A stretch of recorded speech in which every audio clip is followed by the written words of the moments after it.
se fiche d'Haïti, regarde ce qui s'est passé depuis que l'ONU a demandé à ses membres il y a 1 an de donner du bif pour aider la police haïtienne face aux gangs.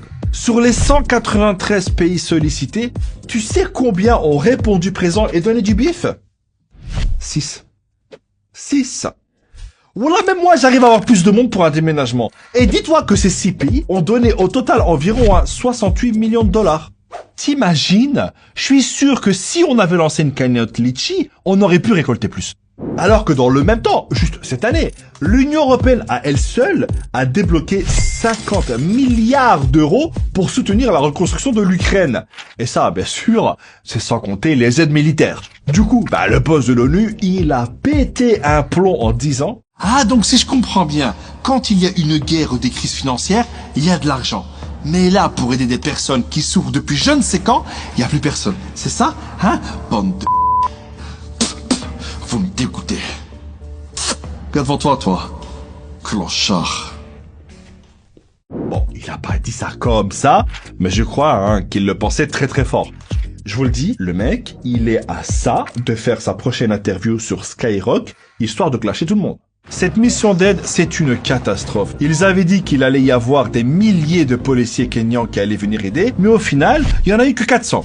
Et t'as aussi la Jamaïque qui a quand même envoyé des militaires et des policiers, mais j'ai pas envie de te dire le chiffre parce que c'est un peu largement.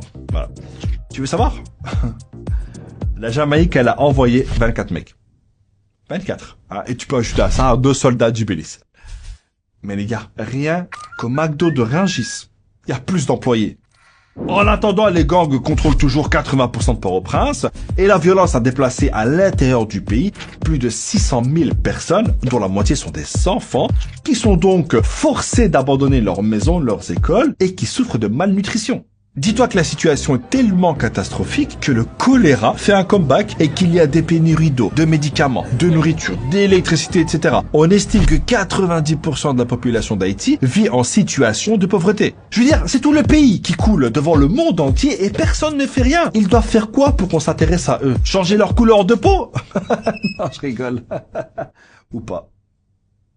Parce qu'attends, j'ai pas fini, L'ONU qualifie la situation en Haïti de cataclysmique. Et depuis qu'elle a lancé en début d'année son plan de réponse humanitaire 2024 de 674 millions de dollars pour aider à près de 4 millions d'Haïtiens, devine combien elle a réussi à récolter? Même pas la moitié.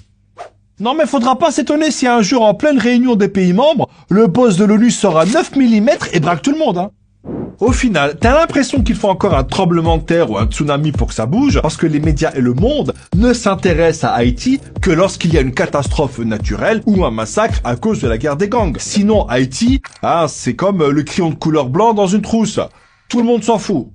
Et encore, comme on l'a vu depuis le tremblement de terre de 2010, même quand les gens et les pays donnent de l'argent, c'est géré de manière catastrophique et les Haïtiens ne voient pas leur situation changer. Alors que ce pays, c'est un symbole, c'est quand même la première république noire indépendante de l'histoire. C'est une nation qui a changé le monde. Et que fait-il pour la remercier? Il la laisse crever seule. D'ailleurs, Haïti a très peu de partenaires pour défendre ses intérêts sur la scène internationale. Si tu regardes pas loin, t'as par exemple les États-Unis. Et c'est pas qu'ils s'en foutent, c'est que... Bon, ok, ils s'en foutent. Et je ne pense pas que le résultat de l'élection présidentielle changera grand-chose. Regarde par exemple Trump qui, en plein débat, fait du Trump. They're eating the dogs, the people that came in. They're eating the cats. Samuel, mais il n'y a pas à mentir comme ça en fait, parce que les immigrés haïtiens n'ont rien à voir avec cette fake news dont il parle. Mais bon, lui tu le connais, il n'est pas une fake news prêt pour faire avancer sa carrière. Le mec, au lieu de dire des bêtises, il ferait mieux de dire aux Haïtiens ce qu'il compte faire s'il est réélu président pour arrêter l'exportation d'armes vers Haïti. Parce que oui, la majeure partie des armes qu'utilisent les gangs pour terroriser la population haïtienne vient des États-Unis. Du coup, avec tout ça, j'ai une question. Selon vous, pourquoi le monde a abandonné Haïti? Vous mettez ça en commentaire et on se donne rendez-vous la semaine prochaine. Ciao. Cette danse te met mal à l'aise?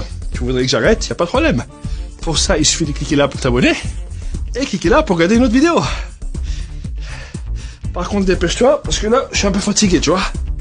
En plus, je connais pas beaucoup de pas de danse, donc vas-y.